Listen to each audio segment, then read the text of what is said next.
The entire country is going to be watching today's special election in Massachusetts. The latest polls show Republican Scott Brown with a slight lead over Democrat Martha Coakley in the race for Ted Kennedy's Senate seat. Fox News' Molly Lyon is live in Newton, Massachusetts this morning. Molly, I know it's a busy one for you, so thanks for joining us today.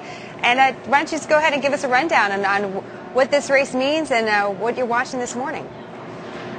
Well, certainly the stakes in this race are high. First off, the thing that's on everyone's mind is the national health care reform. This is one of the big stakes in this race. Martha Coakley has said that she would be a reliable 60th vote for that legislation. Scott Brown, the Republican, has said that he would vote against it, and that's really just the start. There's also a tremendous amount of momentum going into the 2010 elections that lies on this. The midterms hang in the balance here. And in the long term, the implications of this race could affect the president's agenda and his ability to get things done. The Secretary of State here in Massachusetts expects a big turnout today. 1.6 million to 2.2 million people. That would more than double what we saw in the December 8th primary. We were actually here at the Newton Community Service Center then as well, and we've seen far more voters come in today already this morning than we did in that morning back in December. So we're definitely seeing a much higher interest in this race. Democrats here in the state outnumber registered Republicans about 3-1. But this race, turnout-wise, really hangs on those independents. About 50% of voters in Massachusetts are independent, and this will come down to who can get those independents out and convince them to cast their ballots. If these candidates have complacent supporters that don't make it out to the polls today, that's really going to hurt. So this is really about not the folks that answer polls and say who they're going to vote for, but the people that get out and actually cast their ballots on Election Day. Jenna Lee? Molly, we were like running a gambling ring earlier, taking votes on this. We had two different guests with like extreme opinions on which side. Just the overall tone. I mean, I know you're on the streets there a lot. What is the tone seem like? Does it seem like people want to change, or does it seem like, tradition kind of rules out in a city like Boston or in a state like Massachusetts? Well, this has been a fascinating race to watch because Republican Scott Brown has come up with this remarkable base of supporters. You don't see that a lot in Massachusetts. Republicans kind of get marginalized here. The Democrats really have the majority of the power here in the state. The entire Massachusetts delegation that's sent to Washington, all Democrats. The legislature dominated by Democrats. The Senate dominated by Democrats. Only 5 state senators here in the state are Republicans. State Senator Scott Brown is among them. So in a sense, this has invigorated the Republicans. They feel like they actually have a chance in Massachusetts. At the same time, the poll numbers that have sometimes favored Scott Brown have really invigorated the Democrats to get back into this race and to not take things for granted and to get out there. Martha Coakley criticized a little bit early on for not doing enough retail politicking, for not running enough ads.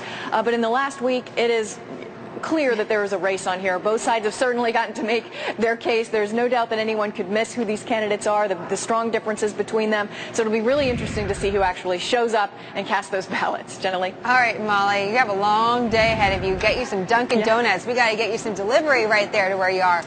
Molly, thank you very much. We'll be watching you throughout the day on Fox Business and also, of course, on Fox News. Molly Lyon for us in Newton, Massachusetts. So let's talk a little bit more about this. Todd was clearly on the side that the Republican is going to win this race. In the meantime, David Drucker is joining us from D.C., political reporter at Roll Call. So, David, what do you think is going to happen here? Well, I'm always hesitant to guess the outcome of a special election where turnout is hard to model and you just don't know who's going to show up and in what number. But I have to say what I'm really surprised at, based on my predictions from even a week ago, is that the more national interest this race took on, the more intense things got. Scott Brown ended up surging in poll after poll after poll over the weekend.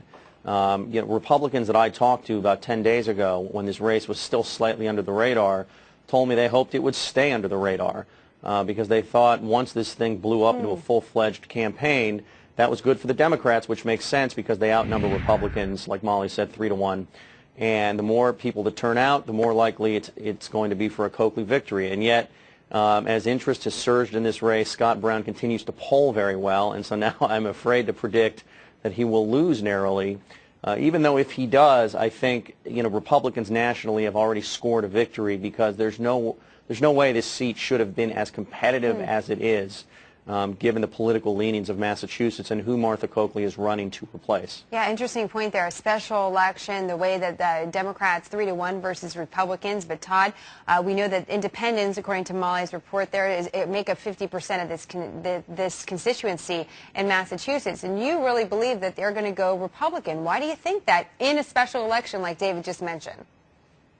Yeah, well, I think, like I said earlier, Jenna, I think people are angry. I think the voters are angry, and they want to see some real change that's going to take place. You know, in Molly's report, she brought it up best by saying that Republicans are not actually or ever the clear favorite in Massachusetts. Well, Republicans weren't the clear favorite in New Jersey either, and we saw that change that took place at the State House.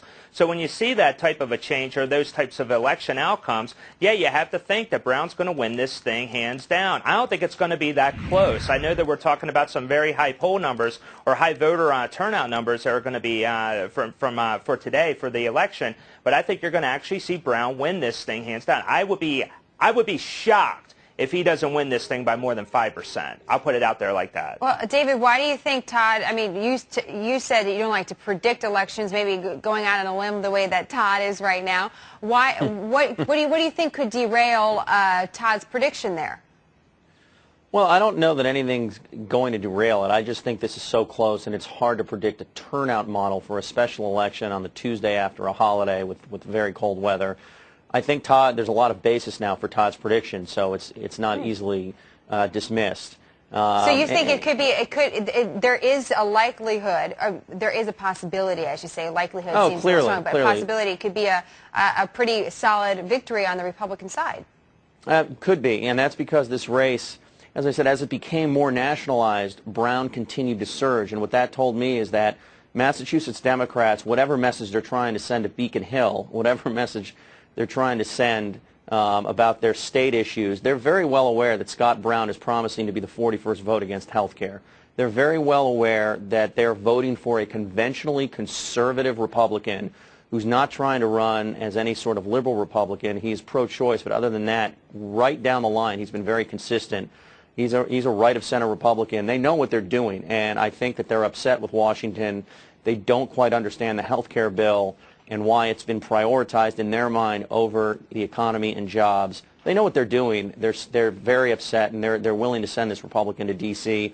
And Martha Coakley has made a number of missteps that has just made it a lot easier for independents and some Democrats in Massachusetts to vote against her because they simply don't like her and she appears out of touch. Well, that whole comment about the Yankees, the Boston Red Sox, You do not dismiss Fenway Park or Curt Schilling. I mean, you just don't do that in Massachusetts. That's tough. That was a tough soundbite to listen to. Even as a Californian who has no stakes in the Yankees and the Red Sox, it still was tough.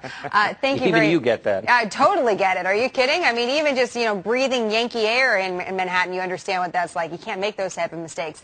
Thank you so much, David. Appreciate it. David Drucker, roll call with us, and Todd's going to be with us throughout the rest of the morning. Be sure, by the way, you guys, you can vote on today's.com live poll. We want to know what you think is going to happen here in Massachusetts. Who do you think is going to win? If you had to cast your vote, who would you cast it for? Let us know.